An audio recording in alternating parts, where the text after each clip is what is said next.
Regarde cette intro. So I'm embarrassed. Dès qu'il a dit qu'il est embarrassé, tu t'es dit, mais pourquoi à ce moment-là, tu es embarqué? Aujourd'hui, on parle d'un speaker exceptionnel, Simon Sinek. C'est le conférencier qui a rendu le leadership facile à comprendre. Si tu veux que tout le monde écoute chaque mot que tu dis, tu dois apprendre à parler comme lui. Mais voilà le truc, je ne vais pas te donner des conseils classiques comme parle plus fort ou fais de grands gestes, parce que ce n'est pas ce qu'il te faut. Ce qu'il te faut, ce sont les 7 techniques que Simon Sinek utilise dans chacun de ses discours. C'est ce que tu vas découvrir et je te promets, l'une d'elles changera ta manière de t'exprimer. Moi, c'est Louis, j'ai donné des centaines de présentations, j'ai perdu mes 17 premiers concours de pitch avant de gagner plusieurs concours de suite qui m'ont permis de récolter plus de 250 000 francs. Et tout ce que je partage ici, je l'ai testé dans ma vie. Alors, c'est parti. Notre première technique, c'est celle qui va décider du sort de ton discours. Et tu vas l'adorer. 1. Commence par une question dérangeante. Tu te dis, ça je sais, c'est basique, c'est l'accroche. Non, c'est l'accroche, mais c'est pas comme tu penses. Simon démarre souvent ses discours avec une question simple, mais dérangeante. Une question qui brise les certitudes. Regarde ça.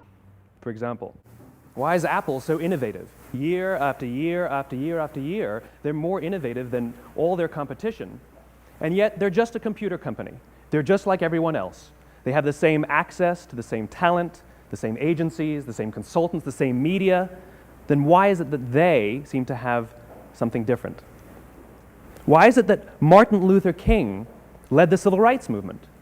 He wasn't the only man who suffered in a pre-civil rights America. Pourquoi Apple est-il plus innovant? Pourquoi Martin Luther King a pris la tête du mouvement blablabla? Une question dérangeante active le cerveau. Elle crée une tension. L'audience veut la réponse. Pour ta prochaine présentation, commence par une question dérangeante. Utilise ça. Pourquoi est-ce que X arrive encore dans notre entreprise? Par exemple, pourquoi est-ce que le gaspillage des repas de midi arrive encore dans notre entreprise? Ou alors, deuxième modèle que tu peux utiliser. Et si je vous disais que problème n'est pas la vraie cause de ta.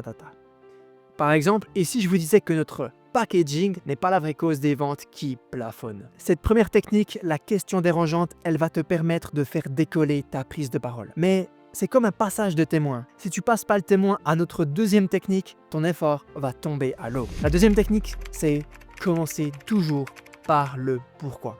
Tu connais certainement le cercle d'or de Simon Sinek. Petit rappel, au cas où tu aurais oublié, c'est pourquoi, comment et quoi. Regarde ça. It's uninspiring. Here's how Apple actually communicates.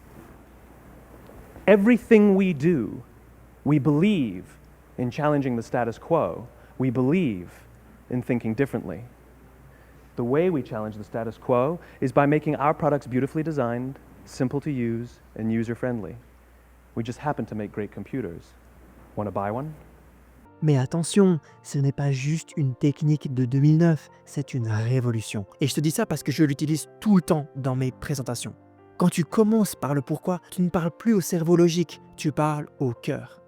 Et c'est là que Simon est imbattable. Simon Sinek, pour moi, c'est 50% de motivationnel et 50% d'émotionnel. Et c'est ce qui fait de lui un excellent orateur. Alors, comment faire pareil? Simple, reformule ton message. Étape 1, tu commences par partager tes croyances. Étape 2, tu nous dis comment est-ce que tu fais pour vivre ces croyances. Et 3, là, tu nous dis ce que tu fais. Exemple, je suis convaincu qu'on peut créer une équipe qui s'écoute. Ça, c'est le pourquoi. C'est pour ça qu'on a changé notre manière de distribuer la parole durant les meetings. Ça, c'est le comment. Et le quoi, ce serait, nous avons mis en place le logiciel Caramba qui calcule le temps de parole de chaque personne. Tes deux premières techniques sont donc la question dérangeante et le cercle d'or. Et je vais être honnête avec toi, si tu t'arrêtes là, tu n'auras que la moitié du puzzle. Ce qu'on vient de voir, c'est puissant. Mais ce qui suit est encore plus stratégique. Parce que si tu veux vraiment parler avec impact, tu dois absolument maîtriser notre troisième technique. Donc dans le reste de la vidéo, tu vas découvrir les 3 autres techniques de Simon Sinek pour que tu parles avec impact. Et si tu restes jusqu'à la fin, j'aurai un petit cadeau pour toi. Troisième technique, raconter une vraie histoire. Simon Sinek, il balance jamais une idée brute. Il te raconte une scène, un moment vécu. Regarde ça. In the 18th century, there was something that spread across Europe and eventually made its way to America called puerperal fever, also known as the Black Death of childbed. Basically, what was happening is women were giving birth and they would die within 48 hours after giving birth. This Black Death of childbirth was the ravage of Europe, and it got worse and worse and worse over the course of over a century. In some hospitals, it was as high as 70% of women who gave birth who would die as a result of giving birth. Ce genre d'histoire, tu l'oublies pas, tu la vis, tu la ressens. Et c'est exactement ce qui fait sa force. Il parle de choses complexes de la manière la plus simple possible. C'est ça que j'adore avec Simon Sinek. Il te donne des exemples que tu peux comprendre parce que ces exemples sont issus de la vie de tous les jours. Raconter une histoire, c'est rendre ton message humain, universel. C'est pour ça qu'à chaque message fort que tu veux faire passer, bien tu peux associer une histoire réelle. Et t'as pas besoin d'un film de guerre, juste un moment vécu qui illustre une émotion. Ça peut être le courage, la peur, le doute, le choix. Et tu finis par une phrase très importante, c'est celle-là. Ce que ça m'a appris, c'est que... Et là, tu mets ce que t'as appris. Si tu veux découvrir comment sculpter une histoire en 5 étapes, le lien est dans la description. On passe à la 4e technique qui est très proche de notre 3e. C'est utiliser des analogies frappantes. Simon Sinek adore les métaphores. Regarde ça. I like to joke that in the military they give medals to people who are willing to sacrifice themselves so that others may gain, and in business we give bonuses to people who are willing to sacrifice others so that we may gain. Right.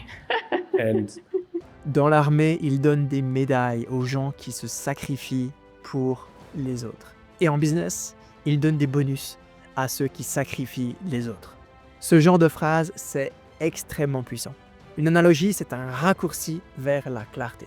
Et c'est ça qui te fait dire « Waouh, j'avais jamais vu ça comme ça avant que tu me donnes cet exemple. » Et pour moi, c'est là que Simon Sinek devient très puissant, c'est qu'il te parle comme un philosophe, mais avec les mots d'un pote. La question à te poser pour faire vivre une analogie, c'est « À quoi est-ce que ça ressemble ?» Et ensuite, tu transformes ton idée en image.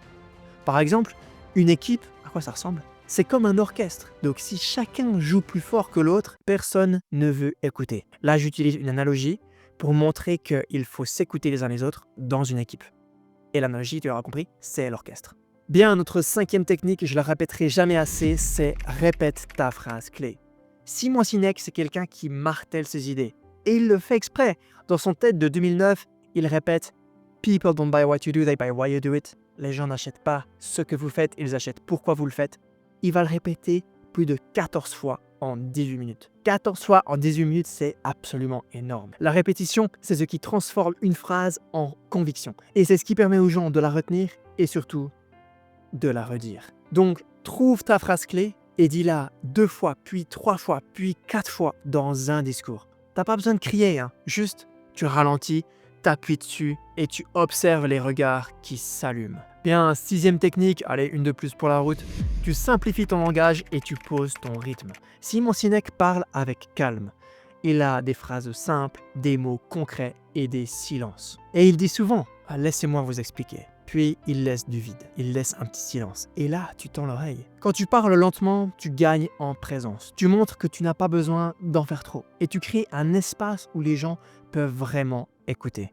C'est ça le respect. Donc, ce que je te recommande, c'est de couper tes phrases.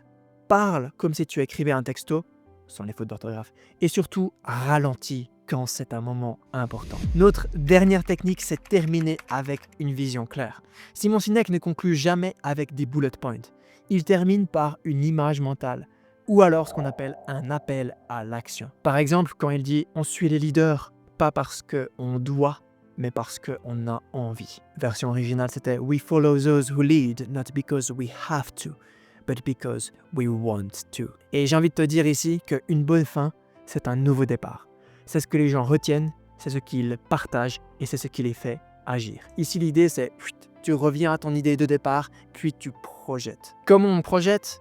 Eh bien, avec cette petite phrase, tu dis « imagine si », et là tu remplis, ou alors « et si on décidait de… » ou 3e option, et maintenant, la vraie question, c'est… Et là, tu mets ta question. Magnifique! Simon Sinek donne envie de devenir une meilleure version de lui-même, mais sans pression. Et c'est ça que j'adore chez lui. Et pour tout te dire, on a besoin de plus d'individus qui sont spirituels, drôles et responsables comme lui dans notre société. Dans cette vidéo, tu vas découvrir les 7 techniques pour parler comme Simon Sinek. La première, c'est la question dérangeante.